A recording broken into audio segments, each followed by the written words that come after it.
Now, to get to the real world, to become a real person and not live with a mask or manners, take off that mask of manners and try to be real. The more you pretend, the more you have to invent and develop false excuses for, the more devices you have to use. Like if I want to see somebody who didn't want to see me, I would do all kinds of things, which I know when somebody does that, I don't look at them as corrupt. I feel sorry for them because they don't know how to be honest. And if you don't know how to be honest, the penalty is suffering and pain. It all ends. But when you're honest, that means when someone that you love rejects you, that's it. You accept it. And you don't say, why did you do it? I've never done anything wrong. Just say, is that the way you want it? Well, and you go away. But you don't fight back. You don't say, oh, you goddamn dumb broad. See, people do that because they're sick, because they don't know the meaning of love. Love is to stop climbing up on people and making demands on them and give them space to live and give them the opportunity to grow and try to help them grow. And if they can't make it, if they remain too far behind, it is cruel for you to stay with them. It is better for you to separate, diminish the relationship. Because don't think that you're good if you stay with a person that can't make it. If you're good-natured and the person climbs on your back and abuses you, and they can't make it, you're only perpetuating the abuse. The best thing to do is to try to help them in every way you know how. And once they begin to grow up, they can't afford to lean on you anymore. They turn away and they say, hey, there's a lot of things I can do to make life better for other people. And once they take that on, they don't have guilt anymore. And they don't have a low self-sufficiency. And they don't wonder whether anyone will love them. Because when you're lovable, when you're out in the world doing wonderful things, and you love yourself, in that sense, other people will love you. And when they come over to put their arms around you, to give you that love, you say, give it to someone else, because they need it more than I do. See, because once you're successful as a human being, you don't wonder whether anyone will call you anymore. So many people used to call you, and everybody was trying to date you. That's insecure. You just go on being the best person you know how to be, and the rest falls in line. Whatever falls in line is appropriate.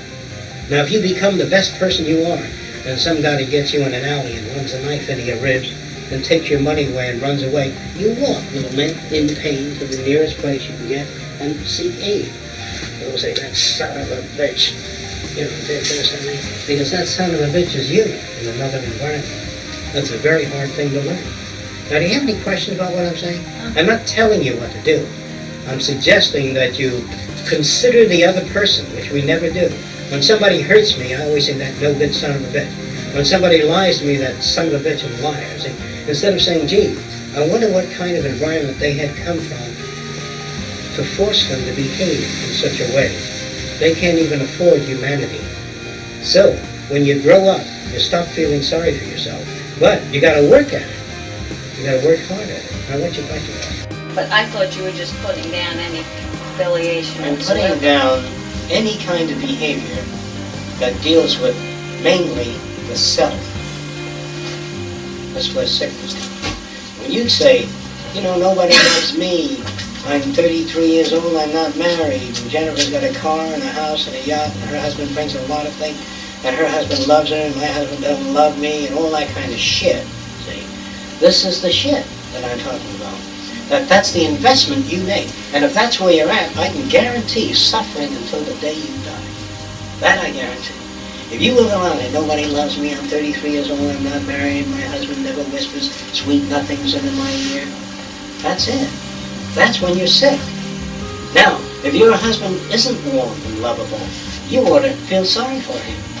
Your light just going to say, the poor guy doesn't even know what love is. Instead of saying, you know, wear a low-cut gown and say, come at me, Sam, you know, try to appear tempting, you know. All that shit is what I'm talking about. That shit never brings gratification to you.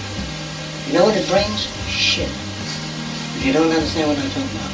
All the false approaches in that sense bring nothing but shit. You say, well, I gotta have some kind of temporary relief. And it's no relief, because it isn't real. You know, when you tell somebody to scratch your back, you got a terribly itchy mosquito bite. And there's a sheet of glass between you and the scratch. There's no relief. So, sex and loneliness, where you generate moments of pleasure because you've been so sad, you pay off heavily because those moments are only very momentary and they come to a quick end and you land with a problem. But if you don't have a problem, there's an end. Let me put it in. Do you think you know what I mean? When you don't have the problem in the first place, you don't have to prove anything to anybody. I'm a desirable woman, somebody will want me. Or the guy says, I fucked 9 women this weekend. What's he trying to prove? Why doesn't he get up and says, I fucked 1 girl in 6 months? What are you trying to prove? What do you have to prove to other people?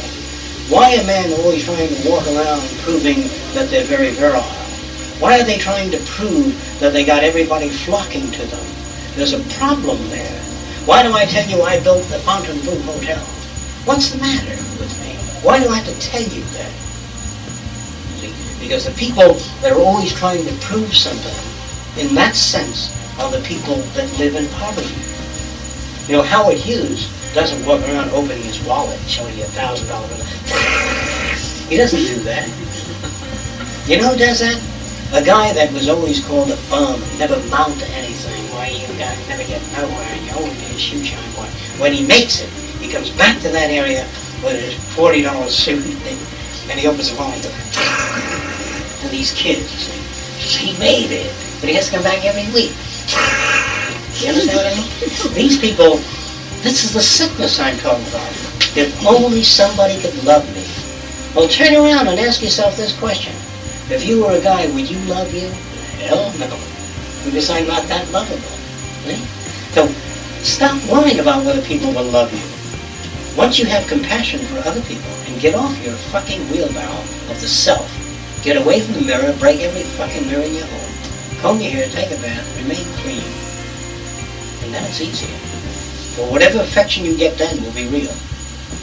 And when you go into the false way, you only drag the false into the picture.